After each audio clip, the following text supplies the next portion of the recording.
this is Michael Bosey. Welcome to episode 180, which is apropos because in the coming weeks, I'm hoping that we have a 180-degree shift in direction. Tomorrow is November 3rd, what we used to call Election Day. Now it's the end of the election season. I mean, people have been voting for weeks now.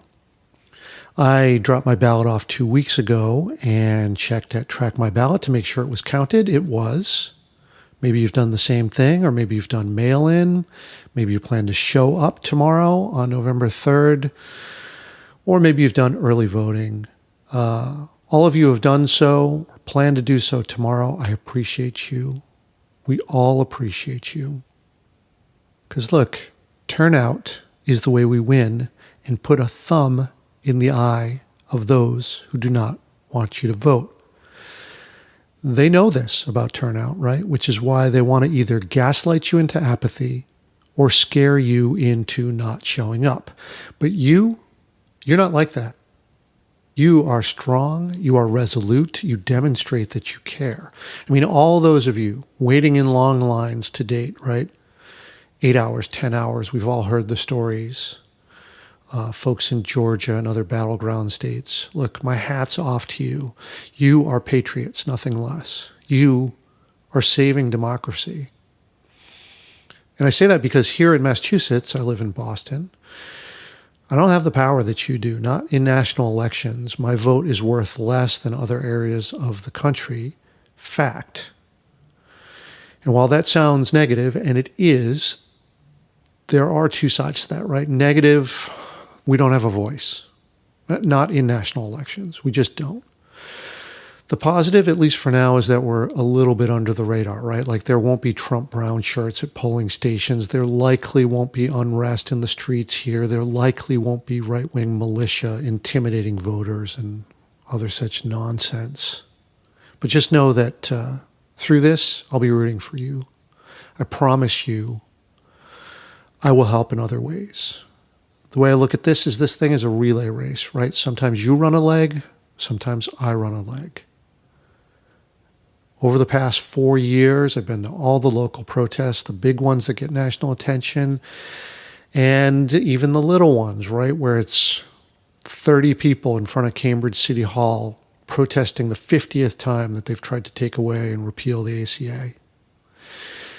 I'm on the board and an on-the-ground volunteer of an activist organization called Boston for All. In the past year, I've helped raise over $6,000 for frontline workers and food security during COVID.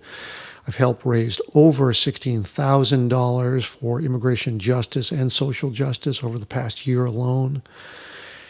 And I'm trying to use what platform I have, here on this podcast and on Twitter to curate information, speak with empathy, energy, ethics, the topic of a recent podcast episode as well.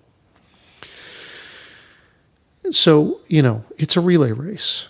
I may not be able to do my part in the same way or at the same level with my vote, but now it's your turn.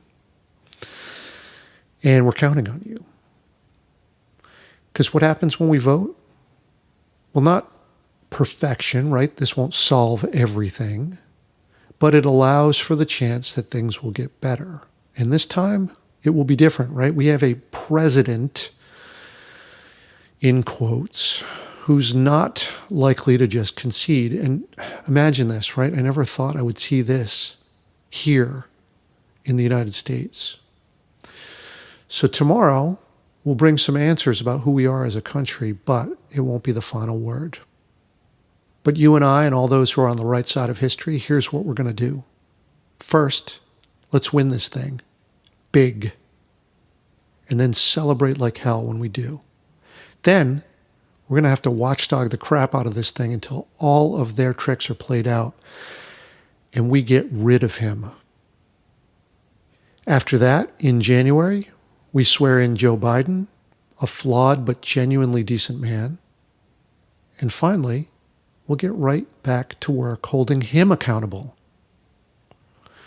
Now look, of the field of talent on the Democratic side, look, Joe Biden was probably my 9th choice, so I'm not exactly a fan. I mean, Senator Harris, Kamala Harris, she certainly sweetens the deal. And in a way, I'm voting for her more so than Biden. But look, here's the thing about Biden. Aside from being a decent human being, I think he'll listen. I believe that. And if he doesn't at first, we'll yell louder. We'll look him in the eye and tell him exactly what's important to us. Now, this stuff isn't going to change until we can speak with clarity, empathy, and the positive force of effort, right? We've had so many setbacks these 4 years.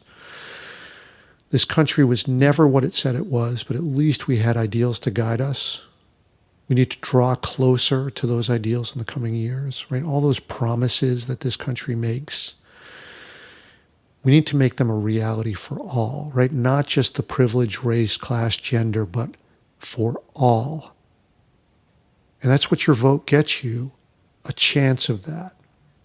So thank you again for what you do, what you're about to do, and staying vigilant over the next few months. We can do this thing, and I'll see you on the other side of this, hopefully, with a new horizon in view. See you next time.